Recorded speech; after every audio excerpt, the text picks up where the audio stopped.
paparating nga pala ako sa inyo. Sana magustuhan nyo. Ano? Dapat talaga kayong makinig. Ay, nako. Talaga tong mga kaibigan ko. Maganda to. Pakinggan nyo. Sumulat ako sa may papel ko. Isang tula na ang nilalaman ay pag-ibig ko. Magustuhan mo at marinig mo. Para sa'yo mahal ang awitin ko.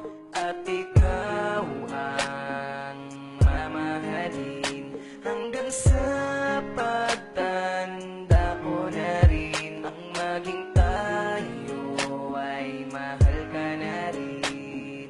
Sana'y tayo pa rin. Ikaw ang mahal ko sa buong buhay ko.